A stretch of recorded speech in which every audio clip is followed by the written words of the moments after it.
Welcome to another, what we call at Talking Feds Land, Molly Mashup with Molly John Fast, special correspondent for Vanity Fair, host of the podcast Fast Politics.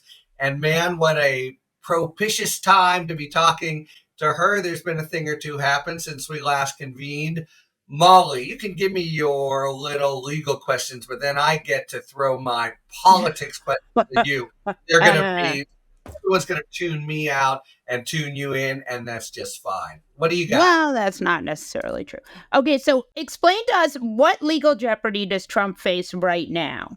You know, a lot depending on whether he wins the election. If he loses the election, kind of everything that there's been this clock about, the clock's gone. We lost that battle, but the cases still remain, with the exception of that Fulton County case that I'm not sure will ever be revived and see the light of day.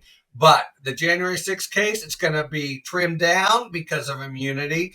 The Mar-a-Lago case, it's going to go, and probably not without Cannon. And just yesterday, Molly, you had Jenna Ellis plead guilty in an Arizona case. So there are these state elector cases. Yeah. Trump is in charge there, but he's co-conspirator number one in the indictment. So that, and also the civil case in New York, those things, for the most part, are not going away. So everything, with the exception of the trimmed down January 6th and Fulton County's anybody's bet. That's, again, if he loses. So Fulton County, why does Fulton County gone? Well, it's just such a mess. It's not clear that Humpty Dumpty can put the pieces back together again. In theory, there's going to be an appeal, and the appeal, it's already been. This is kicking her off the case. Whether to kick her off, not just her, but it would be her whole office. Yeah. It's this big sprawling case, and I don't know. People that I talk to in Georgia have tended to use the word moribund. There's no reason. You could try to revive it, but it has this feel of being pretty mothballed.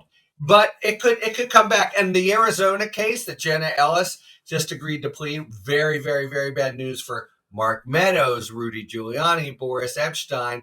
That's some of the same kind of conduct, and could still ensnare Donald Trump, because guys like Meadows and Giuliani, if they're looking to get a good deal like Jenna Ellis just got, they got one person to give up. That would be the former president of the United States. The ticket is set. Tim Walz is Kamala Harris VP pick.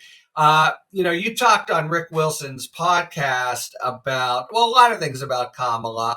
Like a lot of people, I hadn't really seen Walz, but, until he came to the fore calling J.D. Vance and the Republican Party weird, which is a separate thing to ask you about. But what I've heard is, relative to the other finalists, maybe a little Minnesota bland.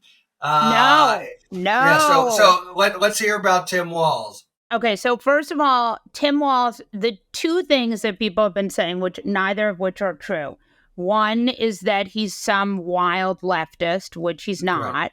And two is that he is not interesting. So what I would say about him is this. Tim Walz, why he came on my radar was two things. One, he was the head of the Democratic Governors Association, which is something that you get when you're popular with other governors and you're good at raising money. Two things you want in a vice presidential candidate. And if you look at J.D. Vance, like popular with other people, or Ron DeSantis, like not in the first line, yeah. Right. You're already ahead of the game. Then the other thing about him is that he's famous for being able to enact really, and I don't even want to say progressive legislation because I think it undersells what it is, but free breakfasts and lunches, 6 weeks paid leave, and he was a teacher and he was also an enlisted man. So he wasn't an officer. He was really in it the way Ruben Gallego was. And I think that if you look at him, he's a very kind of Midwestern guy, right? He was born in Kansas. He grew up there. He had a father who had misfortune he enlisted to save his family and make money. So it's a really relatable story. I also just find him to be a pretty charismatic guy. You You know, do? Okay, we'll yeah, be learning that soon. yeah, he's very Midwestern, and Yeah. his affect is full Midwest. But he hunts, he fishes, he has guns. He's all about gun safety, but he doesn't take money from the NRA. Like, he's a really, I think he's a really impressive guy. Okay, cool. I got much more on him, but you go next, and I'll come back on a Walz 2 question. Jenna Ellis. Tell us, yeah, we want the full everything on Jenna Ellis. Jenna Ellis, man, first, her qualifications for getting where she got, and it was pretty high up and pretty visible, were only that she would say whatever crap Trump wanted her to say. She puffed about her resume. She never had really any credentials. But at that time in Trump land, that got you in the room. You're ticketed. I once debated her on Fox, and they gave her the last word, and she just like lied flagrantly. So she would say, Yeah. Now she works her way there, and she's one of the team with especially Rudy, who she's really close to, and she's thick as in it, totally thick. The whole, especially false electors part of the scheme. So she goes. So now Arizona, and I mentioned this only in passing, Molly, but that's a part of the overall liability picture for Trump and Team Trump, all the president's men Trump. They go to Arizona. They do the whole three-way deal. First, they try to badger the legislature into saying withdrawing certification, because falsely they make up all these lies about why it's not accurate. Legislature says goodbye. Anyway, second, they go on the phony elector plan, and they literally have the co-defendants in that case. I am the actual elector for Donald Trump, just a flagrant lie. And then third, they, on January 6th, try to pressure Mike Pence into breaking the law. So you got the classic full case in Arizona. It was brought only recently, but it's now one of 4 or 5 state cases. And Jenna Ellis was subject to 9 charges, like all the rest of the gang here: Boris Epshteyn, Mark Right. Meadows, Rudy Giuliani. They're giving her a full walk, no charges at all, but only if she testifies truthfully and yank it at any time. And it really is interesting, because they have put her out in the cold, did Team Trump. They didn't pay her legal fees. She tried to do a GoFundMe and kind of got nowhere. And she's just a kid without any, she was in the cold. So she's always, I had pointed to her repeatedly, she was just a dangerous figure. She is right now state witness number 1, and she is absolutely in the middle of it all. She can kill Giuliani in particular, but also Epstein, maybe Meadows. And of course, there is co-conspirator number 1 in that indictment, being Trump, and those guys that could put pressure on them. One last thing. I assume if Trump becomes president, he can make enough mischief that even the state law cases go away or get put on hold. But Mark Meadows can't. Boris Epshteyn can't. Rudy Giuliani can't. This is now set. This case will happen. She'll go forward as the star witness. And, Meadows in particular, who's kind of known the most, but is kept out of trouble with very good lawyering. He really is looking at serious time in state prison in Arizona. This is a real deal, and it dovetails precisely with Trump saying, I'm not going to pay your bills. I'm not. So she was this loaded weapon, and Arizona prosecutors picked her up. It's a real thing. All right, back to Tim. So you mentioned, I do think that the contrast with juvenile, not very funny, and totally stupid, snarky JD Vance will be distinct. But, they'll have one debate. So they're looking in general. They talked about, could Shapiro give him Pennsylvania? Could Kelly give him Arizona? The hope here, supposedly, is he's such a solid Midwesterner that he actually helps with Michigan.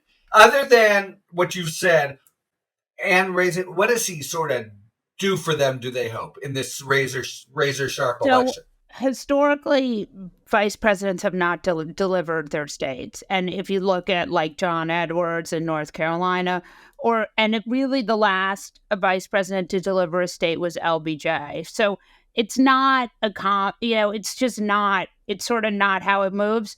I would say, if you're just looking at him superficially, he reads like a Midwestern guy. He didn't go to an Ivy League college. He went to school on the GI Bill. He is a Midwestern guy, whereas Trump's vice president went to very fancy schools, worked in Silicon Valley. It's just a different look. A lot of people wanted Shapiro to be picked. I think that Shapiro is a very good governor, but I'm not sure the difference between, I think people got very involved in the Shapiro-Walz matchup, but I'm including not shooting him down. Shapiro drew a lot of flack, right? Yeah. Right. And I'm not convinced they're so different. I mean, Shapiro, was an attorney general, more like Kamala Harris's record, whereas Walz was a member of Congress and then a governor. The reason why I thought Walz was a better pick was just because he had military experience, which, again, he's the highest ranking governor who was an enlisted man. So that is he was in the National Guard for 20 years. So he knows the Guard. And then I would say also, I think he worked well with the legislature that was very split to get a lot of things passed. Now, the same has really been true for Shapiro, but I think that was ultimately what it was.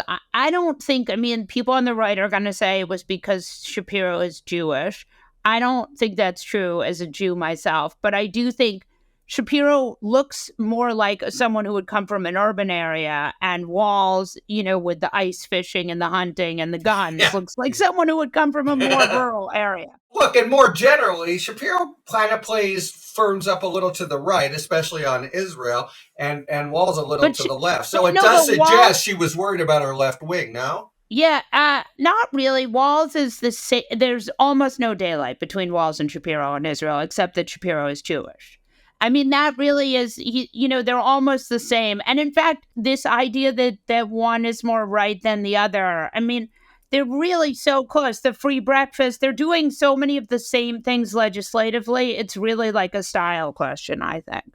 So just explain to me the documents case, what happens now with the documents case? You had this Aileen Cannon, the Trumpy judge, and she basically kicked it out, right? She not only kicked it out, she there's just no way around it. She was in the tank for Trump. You had Merrick Garland. The DOJ is not in the business normally of personally insulting judges, and if they were, Merrick Garland wouldn't be. But the case, the way I wrote about it, Molly, it doesn't even make sense to analyze the weakness of this argument or that. It's just a total favor to throw Trump, but it's her last favor, I think.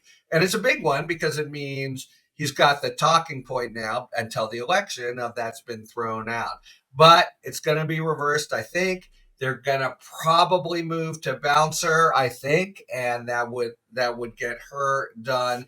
Here's the interesting point about it. She said there's no constitutional legal authority to use the special counsel. And the next day, if they were really worried about time, the DOJ could have filed it again with a regular U.S. attorney. Everyone recognized that, and a lot of people were urging it.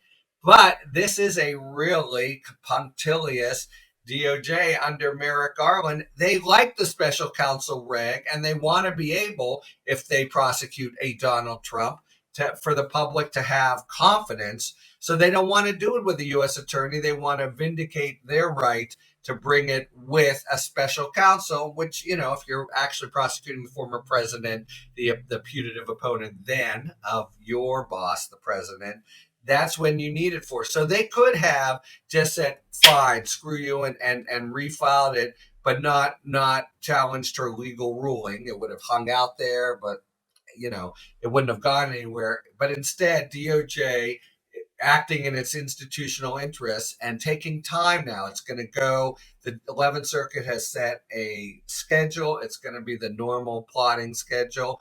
But I'd say around February, March, her ruling's been reversed 50-50 or better. She's off the case. And now she's done all the damage for Trump she can do in that case, which, by the way, is the strongest and the most cut and dried, where they really have him dead to rights, will resume. And it will go to a new. Probably. It'll stay in that judge. district. It'll stay in that district, and there'll be a strategic call of trying to whether to bounce Cannon. But I think everybody, even the judges, wants to. And it's a good opportunity. It's a hard thing to do in the 11th Circuit, but I think it'll happen. So that's what we'll see. So if Trump loses, Trump goes to jail. I've said this. I said appreciable chance he spends the rest of his life in jail, and people are, you're so after. It's just the math. That's a federal, right? Isn't that a federal? Yeah, but the penalties are severe. Not to mention all the other cases. Not to mention January 6th. We could have had a whole different history here, where years ago we cut some big deal with philosopher kings of like, all right, you don't have to go to jail, but get out of here and don't come back. Right, don't run again. We've been so determined to treat him like others that's what it means. If he doesn't win, I think he's going to jail and maybe dying in jail. Because those federal charges they have a sentencing structure that is very punitive, right?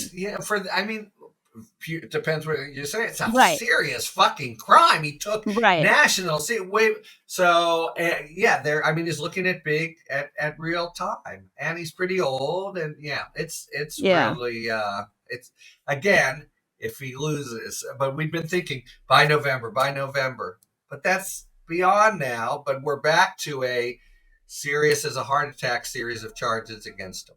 All right. I want to fold Walz into this, but I just want to talk about Harris, who, when we could see the writing on the wall, it just seemed like, well, Biden's got to go. But it can't be Harris. It has to be Harris, but it can't be Harris because of her, lackluster campaign in 2020 and her not being very focused. And like the woman's she hasn't made a false move yet. She's like made a deal with the devil or something. She's energized everybody, electrified. She's got joy and vigor and makes Trump look old and grumpy. What happened, and what is she doing so right, and how long can it last? So I would say a few things. One is the conventional wisdom that told us Harris shouldn't be the candidate. It's the same conventional wisdom that's telling us that Shapiro must be the vice president, right? Which is this is the election where nobody knows anything. Just nobody knows, right? There was some anxiety about Harris. She came out of the gate incredible. I would say a few things that I think helped her. I had written about her a ton and interviewed her, and I had always thought that 2 years into the Biden presidency, she became a completely different. She became a much better orator, like a real Obama-level speaker. Now, that said, she had spoke very, very well. When she announced her candidacy, you'll remember in California, she actually gave an incredible speech. Yeah. And so she had it in her, but she didn't start hitting home runs every time she got at bat until she was about 2 years into it. She also got a new chief of staff around then who is very, very good. And since then... And there were raps on the old one that it was just chaotic and not happy place. Yeah. Right. And 2 years in, and then in the last 2 years, you've seen much less turnover, much less, and the office is like a machine in that way.